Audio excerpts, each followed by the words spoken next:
এবং তারা তিনজনে মিলে সেই বৃষ্টির শব্দ শুনতে শুনতে খেতে বসে পড়ল।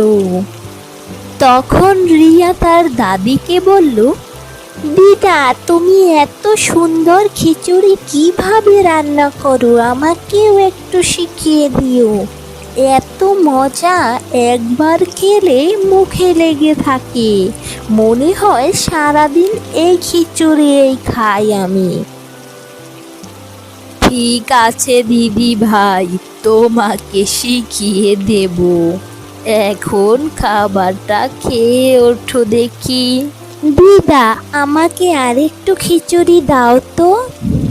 ঠিক আছে, দিচ্ছি, দাঁড়াও। এভাবেই গল্প করতে করতে তাদের সবার খাওয়া শেষ হয়ে গেল। তারপরে তারা সকলে বৃষ্টি উপভোগ করতে লাগলো।